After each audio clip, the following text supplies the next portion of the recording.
السلام عليكم ورحمة الله وبركاته. إن الحمد لله نحمده ونستعينه ونستغفره ونعوذ بالله من شرور أنفسنا ومن سيئات أعمالنا.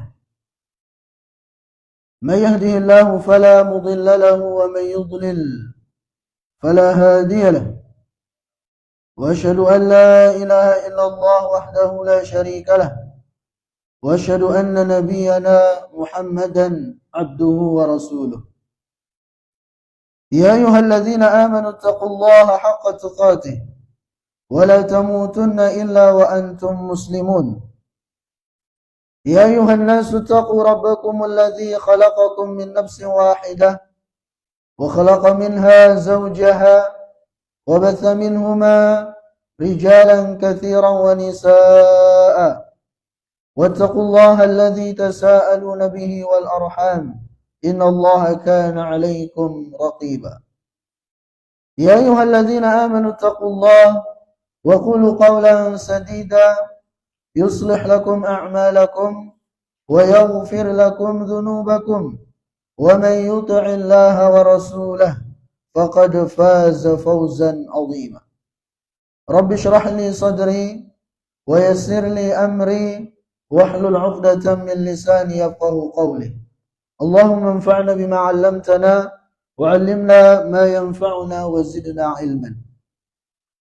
Para umat dan akhwat, a'azzani Allah wa iyyakunna, puji dan syukur senantiasa kita panjatkan kepada Allah Subhanahu wa taala atas segala limpahan nikmat dan karunia yang telah Allah Subhanahu wa taala berikan kepada kita semua. Sebagaimana salawat serta salam senantiasa kita peruntukkan kepada Nabi kita yang mulia, Nabi besar Muhammad sallallahu alaihi wasallam. Begitu pula kepada keluarga beliau, kepada sahabat-sahabat beliau, kepada orang-orang yang selalu berusaha mengikuti dan menapaki jejak beliau hingga akhir zaman kelak. Para umat dan akhwat, a'azzani Allah wa iyyakunna, kembali kita sama-sama duduk bermajlis di tempat yang mulia ini dalam rangka kita mengkaji firman-firman Allah dan sabda-sabda Rasulullah sallallahu alaihi wasallam. Ya, mudah-mudahan dengan usaha kita, ya dengan sabarnya kita duduk di majelis ini, itu menjadikan kita mendapatkan fadilah-fadilah dan keutamaan-keutamaan yang Rasulullah sallallahu alaihi wasallam janjikan bagi mereka yang mau menghadiri majelis-majelis ilmu. Para umat dan akhwat yang ulun muliakan, pada kesempatan-kesempatan yang lalu kita sudah selesai membahas bab pertama dari kitab Huququz Zawjain, itu hak dan kewajiban suami istri.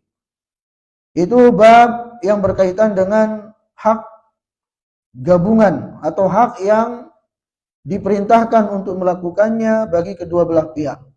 Ya, baik untuk suami, begitu pula untuk istri. Di mana yang pertama yang dulu kita sudah sampaikan, bahwasanya kewajiban bagi sepasang suami istri untuk al-musyarakah fil ibadat, yang menjadikan hubungan pernikahan mereka itu, menjadikan rumah tangga mereka itu sebagai ajang untuk saling tolong-menolong dalam beribadah kepada Allah Subhanahu wa taala.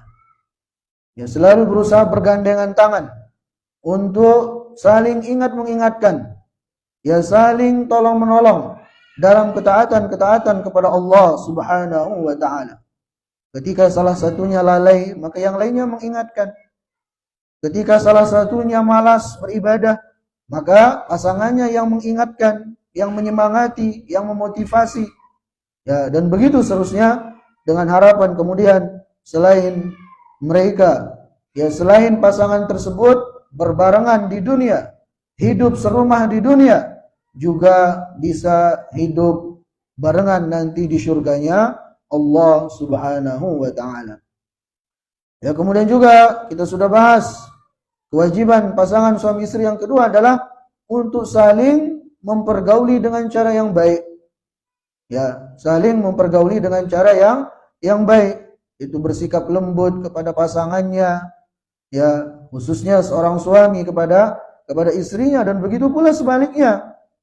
Ya, tidak hanya fokus melihat kekurangan pasangannya, namun lebih memperhatikan kelebihan. Karena kalau kita nyari kekurangan pasangan kita itu nggak akan ada selesainya. Namanya manusia memang penuh dengan kekurangan. Maka disinilah hendaknya yang kita perhatikan, yang selalu ada di depan mata kita dari pasangan kita adalah kebaikan-kebaikannya. Ya, jadi saling berusaha mempergauli dengan cara yang baik, ya, yang disyariatkan, yang diperintahkan oleh Rasulullah Shallallahu Alaihi Wasallam. Dan termasuk ya bentuk saling mempergauli dengan cara yang baik adalah dengan sering-sering kita saling berterima kasih kepada pasangan kita. Ya, kadang kita kalau sama kawan kita itu betapa ringannya kita berterima kasih. Kawan kita ngasih permen saja, kita katakan jazakallahu khairan. Ya, kalau perempuan jazakillahu khairan. Tapi kepada pasangan kita kadang nggak pernah kita berterima kasih. Ya, nggak pernah kita mengatakan jazakallahu khairan kepada suami kita. Ya, atau bagi yang laki-laki kepada istrinya. Ya, ketika suaminya ngasih sesuatu, ya ketika suaminya ngasih uang bulanannya misalnya, dia biasa-biasa saja. Nggak pernah mengucapkan jazakallahu khairan. Padahal orang yang paling berhak untuk kita berterima kasih kepadanya adalah pasangan kita. Ya, tapi kenyataannya hampir-hampir nggak pernah kita berterima kasih atas kebaikan-kebaikan pasangan kita, bahkan sudah berlalu sekian tahun, betapa banyak kebaikan-kebaikannya. Malahan yang ada kadang kita lupakan. Ya, yang ada malah kita lupakan kebaikan-kebaikan dari pasangan kita itu gara-gara satu dua kekurangan atau keburukan yang ada pada dirinya. Ya, maka sikap seperti ini salah. Maka sering-seringlah saling berterima kasih dengan saling mengucapkan terima kasih jazakallahu khairan dengan pasangan kita. Ya, termasuk juga bentuk al-mu'asyarah ya bil ma'ruf adalah sering-sering saling memaafkan. Ya, karena namanya manusia pasti ada kesalahan. Kullu bani Adam khata' wa khairu khata'in at-tawwabun. Ya, setiap bani Adam, anak Adam pasti pernah melakukan kesalahan. Nah, kalau kawan kita kadang begitu mudah kita memaafkannya. Nah, begitu pula seharusnya dengan pasangan kita. Ya, kalau ada kekeliruan, kalau ada kesalahan dari pasangan kita, maka segera kita memaafkannya. Kalau kita yang bersalah, segera kita minta maaf. Ya, itu banyak-banyak saling memaafkan begitu. Ya, termasuk juga bentuk muasyarah bil ma'ruf adalah dengan seseorang memperbanyak atau menghidupkan rumahnya dengan canda tawa, dengan guyon dan seterusnya, ya sebagaimana dilakukan oleh Rasulullah Sallallahu Alaihi Wasallam dan para sahabat ridwanullahu taala alaihim jami'an. Ya. Nah, kemudian juga para umat dan akhwat yang sudah kita bahas kaitan dengan hak dan kewajiban yang diperuntukkan bagi ya kedua pasangan baik suami ataupun istri, itu adalah al-i'faf. Itu menjaga diri masing-masing baik itu suami ataupun istri, hendaknya menjaga diri dari hal-hal yang diharamkan oleh Allah Subhanahu wa taala. Ya, kenapa? Karena seringkali maksiat yang kita lakukan itu menjadikan rumah tangga kita itu terasa hambar. Ya, dan ini yang diingatkan oleh Rasulullah Sallallahu Alaihi Wasallam dalam sebuah hadis yang sahih. Beliau bersabda, "Ma tawaddathnani, thumma furriqa bainahuma illa bidzambin ahdatsahuma."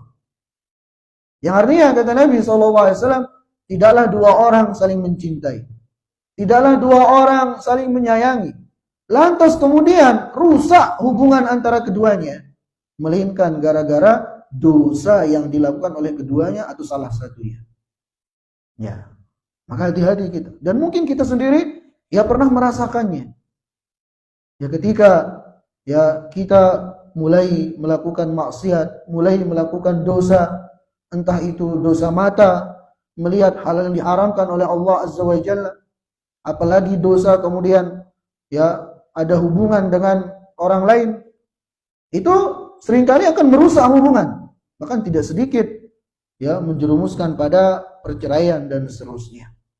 Makanya al-i'faf itu saling menjaga diri agar jangan sampai terjerumus pada hal yang diharamkan oleh Allah Azza wa Jalla. Ini adalah kewajiban bagi ya setiap suami ataupun istri. Ya, sehingga kalau mereka berdua selalu berusaha menjaga diri dari kemaksiatan, dari keburukan-keburukan, maka insya Allah ya rumah tangga mereka itu Allah akan jadikan rumah tangga yang penuh dengan mawaddah, sakinah, warahmah. Nah, kemudian yang terakhir yang sudah kita bahas kaitan dengan hak-hak dan kewajiban yang berlaku bagi ya suami dan istri secara berbarengan adalah tarbiyatul abna, itu sama-sama untuk mendidik ya anak-anak mereka. Ya, jadi pendidikan anak tidak hanya diserahkan kepada seorang ibu saja, atau sebaliknya tidak hanya diserahkan kepada seorang bapak saja.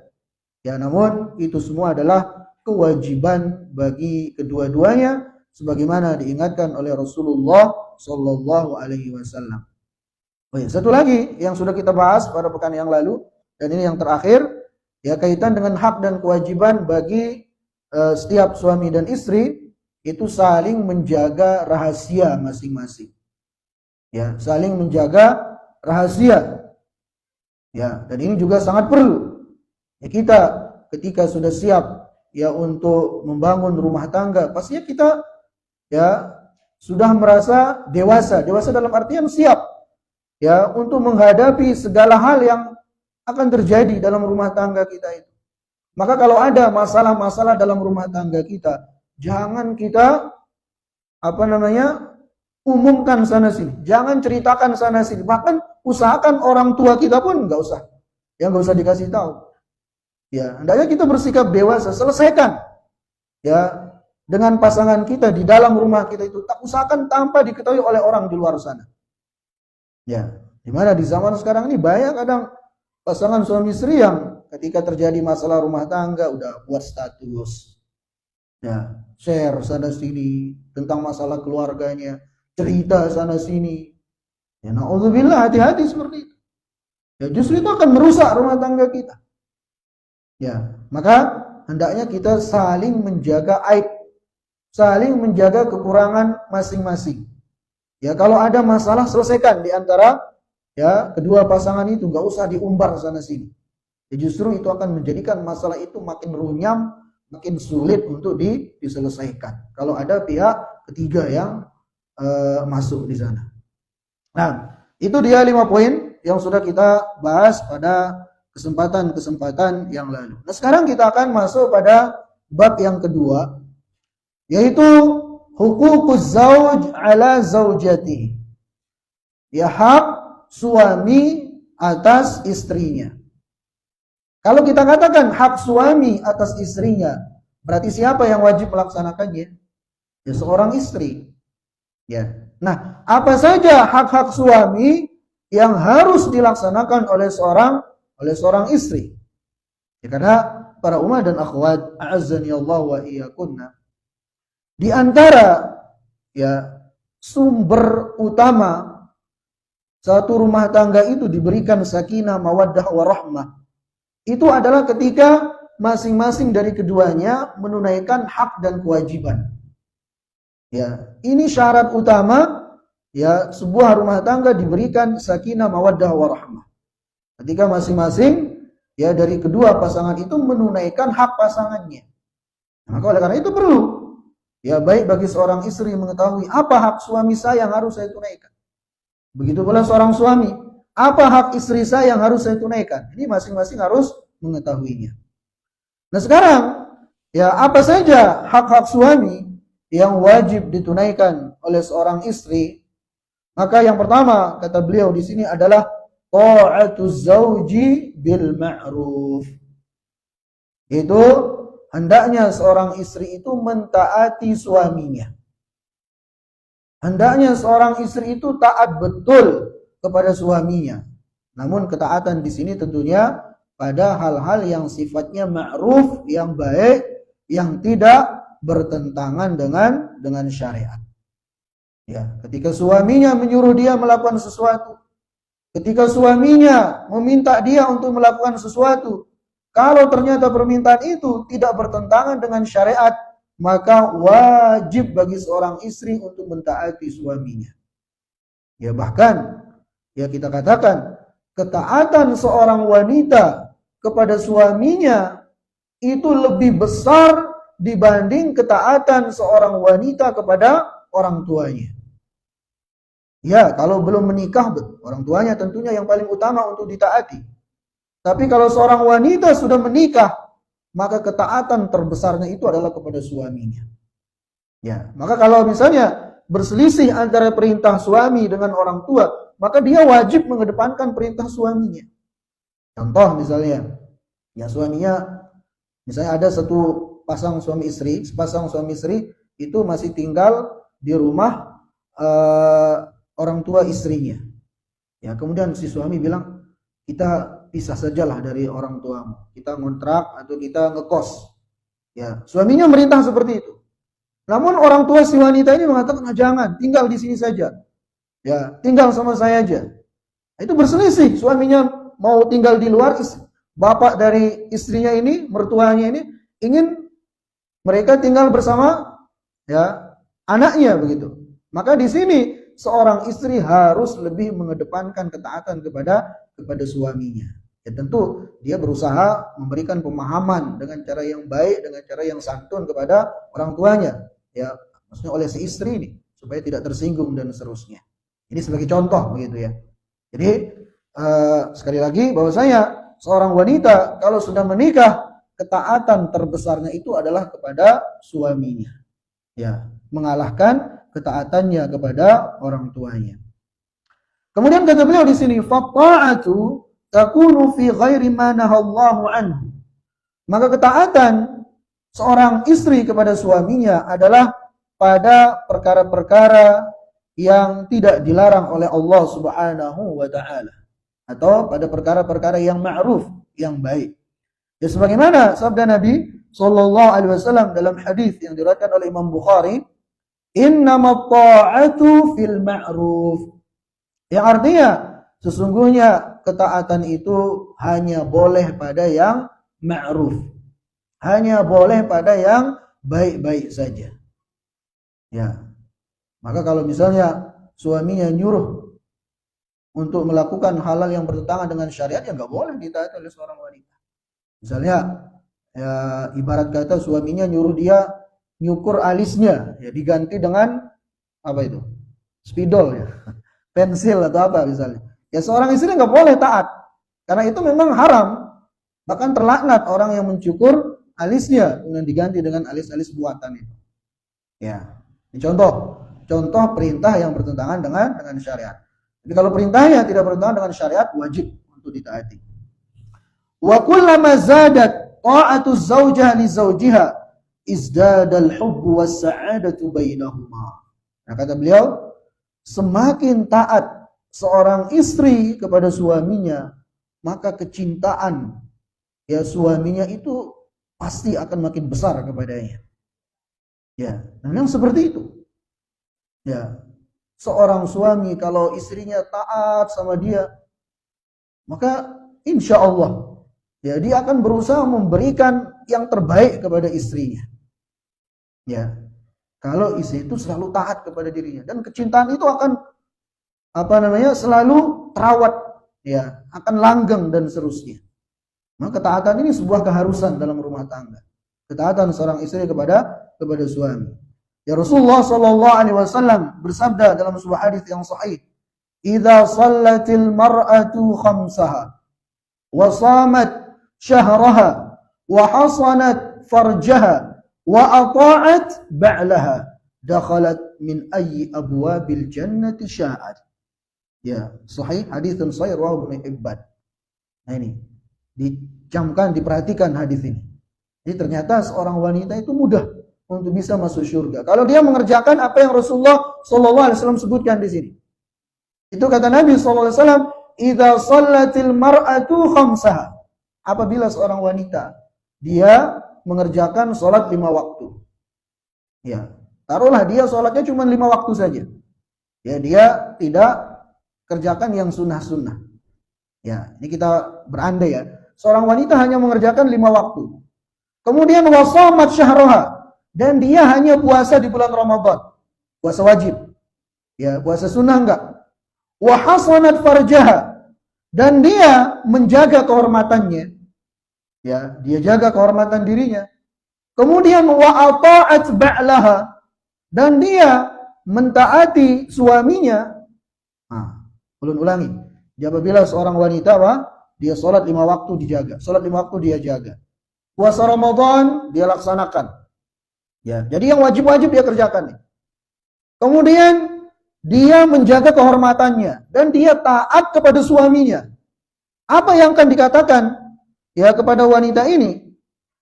Dakhalat min ayyi abwabil jannati sya'an. Dia akan dipersilahkan untuk masuk surga dari pintu manapun yang dia kehendaki. Subhanallah. Ya, mau dari pintu, kan disebutkan surga itu ada 7 pintu. Silahkan mau masuk dari pintu mana saja. Yang penting kerjakan ini. Ya, sholat 5 waktu dijaga, puasa Ramadan dilaksanakan, ya kehormatan dijaga, suami ditaatin. Maka seorang wanita itu akan disuruh, silahkan Anda masuk surga dari pintu manapun yang Anda inginkan. Nah, apalagi kalau dia tambah dengan sholat-sholat sunnah, puasa-puasa sunnah, dan seterusnya, dia taati suaminya, dia jaga kehormatannya, maka lebih berhak lagi dia untuk ya mendapatkan keutamaan ini. Dipersilakan untuk masuk surga dari pintu manapun yang dia kehendaki. Subhanallah. Ya, jadi taat sama suami dalam kebaikan gitu. Ya. Kemudian wa amma idza khalafat zaujaha halla biha syaqa.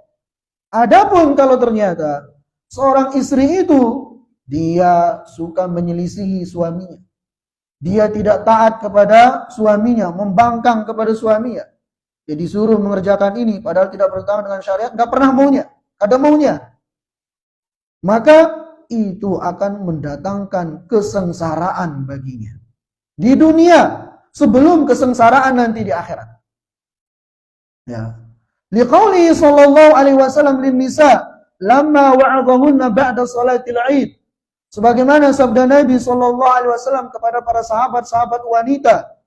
Ya, di mana setelah salat Id, kebiasaan Nabi sallallahu alaihi wasallam kalau salat Id, baik Idul Fitri, Idul Adha, selesai khutbah secara umum, ya beliau khutbah di hadapan seluruh hadirin yang ada. Setelah itu beliau akan menyengaja datang kepada para wanita yang hadir untuk memberikan wasiat secara khusus kepada para wanita. Nah, apa kata Nabi sallallahu alaihi wasallam? Ya ma'syaran nisa, tasaddaqna. Kata Nabi sallallahu alaihi wasallam, wahai para wanita, ya bersedekahlah kalian. Fa inni ra'aitukunna aktsara ahlin nar. Karena sungguh jar Nabi sallallahu alaihi wasallam, aku melihat kebanyakan penghuni neraka itu dari kalian. Ya, faqulna wa bima ya Rasulullah? Maka sahabat-sahabat wanita ini mengatakan, kenapa ya Rasulullah? Kenapa kebanyakan penghuni neraka itu dari wanita? Maka Nabi SAW bersabda, tukthirnal la'na wa takfurnal ashir. Karena kalian para wanita itu banyak melaknat dan banyak mengingkari kebaikan-kebaikan suami kalian. Ya, tidak taat kepada suami kalian. Banyak mengingkari kebaikan-kebaikan suami kalian. Itu yang menjadikan kalian terancam api neraka. Nah ini, ya para umat dan akhwat, azzani Allah wa iyyakunna, peringatan dari Rasulullah sallallahu alaihi wasallam kepada ya para wanita. Ya. Maka hati-hati. Ya selalu berusaha sebagai seorang istri untuk kita selalu taat kepada suami. Ya. Dan tidak mengingkari kebaikan-kebaikan pasangan kita. Ya. Seperti yang pernah sebelumnya kita sampaikan, ya, jangan seperti pepatah Indonesia mengatakan hujan sehari ya atau kemarau 1 tahun hilang dengan turunnya hujan sehari. Gara-gara sehari turun hujan, lupa dengan kemarau yang 1 tahun. Ya, suaminya sudah banyak berbuat kebaikan kepada dia. Satu kesalahan suaminya langsung dilupakan semua kebaikan suami. Ya, ini sebab banyaknya wanita masuk neraka, kata Nabi Shallallahu Alaihi Wasallam, dan juga karena membangkang atau melawan kepada suaminya. Kemudian para ummahat dan akhwat, azzanillahu wa iyyakunna, di sini beliau menyebutkan, qala Abu Bakar ibn al-Arabi rahimahullah, khussa kufranul ashir, yani az-zawj al-mu'ashir min baini anwa'i dhunub li daqiqati badi'i. Wa hiya qawluhu sallallahu alaihi wasallam, la yasluhu li basharin an yasjuda li basharin, walau salaha li basharin an yasjuda li basharin, la amartul mar'ata an tasjuda li zawjiha min 'idhami haqqihi 'alaiha. Jadi di antara hal yang menunjukkan kewajiban seorang istri untuk taat kepada suaminya, ya Rasulullah Shallallahu Alaihi Wasallam bersabda, seandainya boleh seorang itu sujud kepada orang lain, niscaya aku akan suruh seorang wanita untuk sujud kepada suaminya. Karena besarnya hak suami yang harus ditunaikan oleh istrinya. Nah, ini. Ya. Khususnya dalam ketaatan ini. Sampai-sampai Rasulullah SAW bersabda, ulun-ulangi, seandainya dalam riwayat yang lain dengan lafaz yang berbeda, lau kuntu amiran ahadan an yasjuda li ahadin la amartul mar'ata an tasjuda li zawjiha. Seandainya aku boleh menyuruh seseorang untuk sujud kepada orang lain, niscaya aku akan suruh seorang istri untuk sujud kepada suaminya. Karena besarnya hak suami yang harus ditunaikan oleh istri. Ya, terkhusus dalam ketaatan itu. Ya. Bahkan tidak berlebihan kita katakan surganya seorang istri itu ada pada suaminya. Kalau sebelum menikah, betul ada pada orang tuanya. Tapi kalau sudah menikah itu ada pada suaminya. Ya. Makanya ketika seorang wanita datang kepada Nabi SAW menjelaskan tentang bagaimana hubungannya dengan suaminya. Apa kata Nabi SAW kepada sahabat wanita ini? Unzuri aina anti minhu fa innama huwa jannatuki wa naruki. Lihatlah posisimu di hadapan suamimu, karena sesungguhnya suamimu itu adalah surgamu atau nerakamu. Kapan menjadi surgamu? Ketika Anda taat kepada suami Anda. Sebaliknya kapan menjadi sebab Anda masuk neraka? Ketika Anda membangkang, melawan, tidak taat kepada suami Anda. Ini peringatan dari Rasulullah Sallallahu Alaihi Wasallam. Nah, kemudian selanjutnya para ummahat dan akhwat, azzanillahu wa iyyakunna, kata beliau di sini,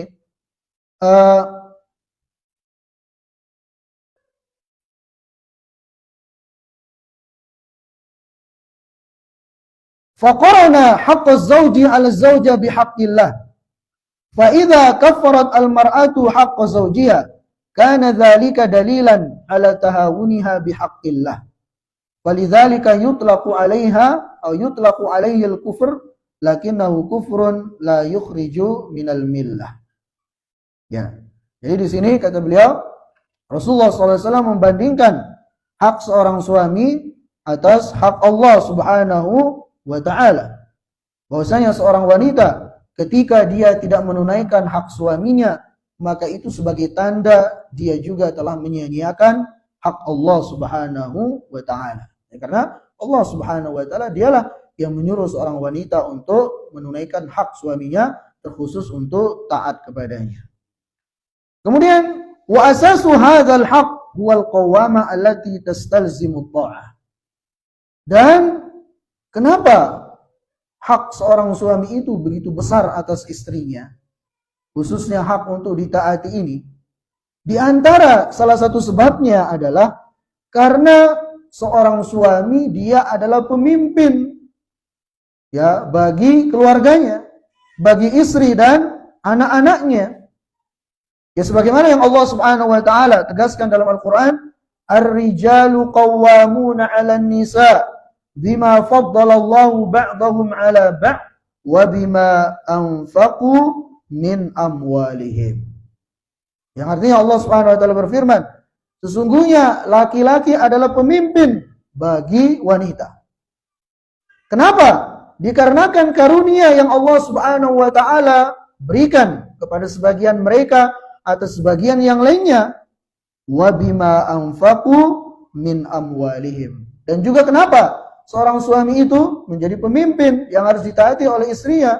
Ya karena dialah yang memberikan infak, yang memberikan penghidupan, ya ma'isyah kepada istrinya.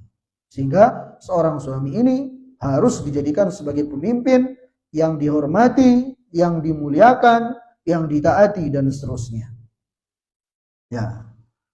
Nah, kemudian kata beliau, anna min syanim al-ma'ud al-qiyam ala nisa bil himaya wa ri'aya wal wilaya wal kifayah. Wa sababu dzalika anna Allah faddala ar-rijal ala nisa fi asli al-khilqah. Jadi ayat ini menunjukkan kepada kita bahwasanya Allah Subhanahu wa taala menjadikan seorang laki-laki pemimpin bagi wanita. Pertama, karena itu adalah karunia yang Allah Subhanahu wa taala berikan kepada laki-laki. Ya, karena diberikan fisik, ya diberikan mental yang memang sesuai untuk menjadi seorang pemimpin. Wa atahum ma lam yu'tihinna minal hauli wal quwwah. Begitu pula karena Allah Subhanahu wa taala memberikan kepada para lelaki ya kekuatan yang tidak diberikan kepada para wanita. Fakana tafawud fi takalif wal ahkam atharu tafawud fil fitrah wal istidad. Maka Allah Subhanahu wa taala ketika membebankan sesuatu kepada hamba-hambanya itu biasanya sesuai dengan fitrah yang ada. Jadi Allah jadikan laki-laki sebagai pemimpin karena memang itu yang pas sesuai dengan kekuatannya, sesuai dengan fisiknya dan seterusnya. Wa thamma sababun kasbi akhar yad'amu sabab al-fitri wa huwa ma anfaqa ar-rijal 'ala nisa min amwalihim. Begitu pula ya berdasarkan ayat ini sebab yang kedua kenapa seorang laki-laki itu yang semestinya dijadikan sebagai pemimpin karena dialah yang mencari ma'isyah, mencari penghidupan untuk istri dan anak-anaknya. Makanya dalam syariat Islam itu ya kewajiban mencari penghidupan, mencari ma'isyah untuk keluarga itu murni kewajiban suami. Ya, itu murni kewajiban suami. Sama sekali tidak ada kewajiban seorang istri untuk mencari nafkah, itu enggak ada. Pada dasarnya seperti itu. Ya. Sehingga kalau yang terjadi sebaliknya, maka sulit bagi seorang laki-laki untuk menjadi pemimpin. Kalau ternyata yang mencari nafkah itu adalah istrinya. Kan kadang kita saksikan istrinya yang pontang-panting sana, dia cari ma'isyah, suaminya diam di rumah. Maka sulit di sana seorang suami akan menjadi qawwam, akan menjadi pemimpin. Ya, bahkan ada yang kadang istrinya pergi jadi TKW sana, suaminya di rumah nerima kiriman. Kebalik seperti itu. Ya. Nah, itu akan menjadikan seorang laki-laki ini, seorang suami ini biasanya tidak akan dihargai oleh istrinya. Karena dia tidak memberi nafkah, bahkan dia dinafkahi. Makanya dalam Al-Qur'an dikatakan, kenapa seorang suami itu menjadi pemimpin yang harus dihormati, dimuliakan, ditaati? Pertama, karena itu kelebihan dari Allah kepada laki-laki. Kemudian yang kedua, karena laki-laki yang memberi nafkah. Begitu. Ya. Nah, maka oleh karena itu, kalaupun misalnya ya, dan memang kadang ini banyak terjadi, seorang istri, ya dia bekerja, dan pekerjaannya sesuai dengan kudratnya sebagai seorang wanita, dan juga itu atas izin suaminya misalnya. Sama-sama bekerja, tapi mungkin istrinya lebih besar gajinya dari suaminya. Maka seorang istri dalam hal ini tetap harus berusaha taat kepada suaminya. Ya, walaupun mungkin dia lebih kaya dari suaminya, walaupun dia mungkin lebih besar gajinya dari suami, tapi ketaatan itu tetap harus laksanakan. Ya. Nah, kemudian selanjutnya, wa min suwarit ta'ah. Dan di antara bentuk-bentuk ketaatan seorang istri kepada suaminya adalah antujibaz zaujatu zaujaha idza talaba ilal firash. Itu seorang istri harus mentaati suaminya, ya harus memenuhi permintaan suaminya ketika diajak ke ranjang. Wa isyanu fi dzalika min akbaril ma'asi. Dan ketika seorang wanita menolak ya permintaan suaminya tersebut, maka itu termasuk dari dosa besar. Ya, sebagaimana diriwayatkan dalam sebuah hadis dari Abu Hurairah radhiyallahu taala anhu, beliau menyebutkan bahwasanya Rasulullah sallallahu alaihi wasallam bersabda, "Idza da'a ar-rajulu imra'atahu ila firashihi." Yang artinya apabila seorang suami mengajak istrinya ke tempat tidur, fa'abat, lantas istri ini enggan, lantas istri ini menolak, maka apa yang terjadi kepada si wanita ini, si istri ini? La'anathal malaikatu hatta tusbih. Maka malaikat akan melaknat dia sampai pagi hari. Akan terus dilaknat oleh malaikat. Na'udzubillah. Ya. Nah, kalau kawan kita saja yang melaknat kita, pasti kita nggak senang. Apalagi sekarang ini yang melaknat malaikat. Ya, salah satu dari makhluk Allah yang mulia, yang taat kepada Allah. Itu semalaman melaknat dia sampai pagi hari. Nah, kayak apa kayak seperti itu? Maka wajib bagi seorang wanita, ya tentunya selama tidak ada udzur yang syar'i, untuk memenuhi ya permintaan suaminya tersebut. Ya. Dan seorang laki-laki, ya, seorang laki-laki kalau sudah terpenuhi kebutuhan perut dan yang di bawah perut, ya biasanya itu akan memberikan ketenangan bagi dia. Ya, mungkin ini salah satu hal yang mesti diperhatikan oleh seorang istri. Itu perhatikan perut dan yang di bawah perut. Ini sangat penting sekali. Ya, sering terjadi pertengkaran, ya sering terjadi hubungan yang tidak harmonis dalam sebuah rumah tangga. Kadang biasanya gara-gara yang dua ini, ya tidak terpuaskan. Ya, maka wajib bagi seorang istri untuk memperhatikan hal ini. Makanya sampai-sampai Rasulullah SAW mengingatkan dengan hal ini. Ya, seorang istri yang diajak oleh suaminya, lantas dia enggan, dia menolak, padahal dia tidak ada udzur syar'i, maka malaikat akan melaknat dia sampai pagi hari. Na'udzubillah. Ya. Nah, kemudian selanjutnya kata beliau di sini, wa min at-ta'ati at-tafaqquh fi umurid din litaquma az-zawjatu biwajibiha tujaha zawjiha. Jadi kata beliau, termasuk juga ya bentuk-bentuk ketaatan seorang istri adalah hendaknya dia berusaha ya untuk memahami agamanya, supaya dia bisa menjadi wanita yang salehah, ya, yang selalu berusaha memberikan yang terbaik kepada suaminya. Rasulullah sallallahu alaihi wasallam bersabda, "Ad-dunya mata'un wa khairu mata'id dunya al-mar'atu salihah." Yang artinya sesungguhnya dunia ini adalah perhiasan, dan sebaik-baik perhiasan dunia adalah istri yang salihah. Tentunya untuk mencapai kesalehan ya harus dengan ilmu. Walaupun ini sebenarnya bukan hanya untuk istri ya, untuk suami juga. Sama-sama belajar ya, supaya tahu hak dan kewajiban masing-masing, sehingga bisa menunaikan hak-hak pasangannya begitu. Ya. Nah, kemudian kata beliau, "Waz-zaujatu manhiyatun an shaumi at-tatawwu' illa bi idzni zawjiha." Qala sallallahu alaihi wasallam, "La yahillu lil mar'ati an tasuma wa zawjuha syahidun illa bi idzni." Ini juga termasuk bentuk-bentuk ya ketaatan, bahwasanya seorang istri itu tidak boleh melaksanakan puasa sunnah kecuali dengan izin suaminya. Ya, puasa sunnah ya. Kalau puasa wajib ya silakan, tanpa izin nggak masalah. Ya, tapi kalau izin pun itu yang terbaik. Ya, sedangkan kalau puasa sunnah itu harus dengan izin suami. Kenapa? Ya karena kalau berpuasa kan seorang suami tidak bisa melakukan hal yang kita sebutkan tadi. Ya, makanya Rasulullah sallallahu alaihi wasallam bersabda, "La yahillu lil mar'ati an tasuma wa zawjuha syahidun illa bi idnih." Yang artinya tidak halal bagi seorang wanita untuk berpuasa, itu puasa sunnah, sedangkan suaminya ada di rumah. Ya, sedangkan suaminya ada di rumah, kecuali dengan izin suaminya, begitu. Dan ini juga dikiaskan dengan ibadah-ibadah sunnah yang lainnya. Ya, kadang ada seorang istri misalnya, suaminya baru pulang kerja lapar, dia malah sibuk misalnya baca Quran.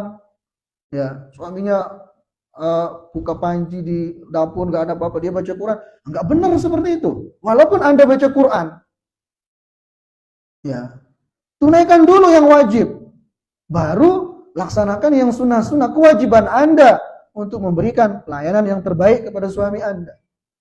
Ya, menyiapkan segalanya yang diperlukan, yang dibutuhkan. Baru kemudian kalau sudah, silakan kerjakan amalan-amalan sunnah yang lainnya. Baik itu dari baca Quran, puasa sunnah, dan seterusnya. Ya, kan dalam beribadah begitu. Yang wajib dulu disempurnakan, baru yang sunnah-sunnah dikerjakan. Ya, jangan sampai karena sibuk dengan yang sunnah, yang wajib terbengkalai. Salah. Ya, ibarat orang ya sholat rajin, sholat tahajud, rajin sholat duha, tapi sholat 5 waktu ditinggalkan. Ya nggak benar kan? Harusnya yang 5 waktu dulu dikerjakan bujur-bujur dengan sempurna. Nah, kalau sudah sempurna yang 5 waktu, baru tambah dengan yang sunnah-sunnah. Begitu pula dalam berumah tangga. Ya, kerjakan dulu kewajiban Anda terhadap suami Anda. Kalau sudah selesai, baru silahkan tambah dengan ibadah-ibadah sunnah. Begitu. Nah, jadi bentuk-bentuk ketaatan yang ketiga yang disebutkan oleh penulis di sini adalah itu seorang wanita tidak diperkenankan untuk puasa sunnah kecuali dengan izin suaminya. Ini dalam rangka apa? Dalam rangka supaya si wanita itu tetap bisa melaksanakan ya kewajibannya kepada suaminya. Nah, kemudian di sini secara khusus penulis ini mengingatkan wa thammata amrun muhim fi hadzal janib. Dan di sana ada perkara yang penting dalam hal ini, wa huwa anna az-zawja lamma a'tahu Allahu al-qiwamah wa haqqa ta'ah falaysa lahu an yastaghilla hadhihi al-qiwamah wa haqqa ta'ah fi ma yadurru biz-zawjah. Jadi seorang suami memang dia diberikan hak kepemimpinan. Dia diberikan hak ya untuk ditaati oleh istrinya. Tapi jangan sampai, kata beliau, seorang suami menyalahgunakan haknya ini, sehingga kemudian dia memudaratkan istrinya, apalagi sampai memukul istrinya, melakukan KDRT dan seterusnya. Ya, maka jangan sampai haknya ini disalahgunakan. Karena Rasulullah SAW bersabda, la darara wa la dirara. Tidak boleh memudaratkan diri sendiri, sebagaimana tidak boleh memudaratkan orang lain. Nah, para umat dan akhwat, a'azzani Allah wa iyyakunna. Mungkin ini yang belum bisa sampaikan ya pada kesempatan ini kaitan dengan hak pertama ya seorang suami yang wajib ditunaikan oleh istrinya. Insyaallah pada kesempatan yang akan datang kita akan lanjut pada hak-hak berikutnya. Demikian, mudah-mudahan apa yang tadi kita dengarkan sedikit ada manfaatnya. Kita tutup, subhanakallahumma wa bihamdika asyhadu an la ilaha illa anta astaghfiruka wa atubu ilaika. Assalamualaikum warahmatullahi wabarakatuh.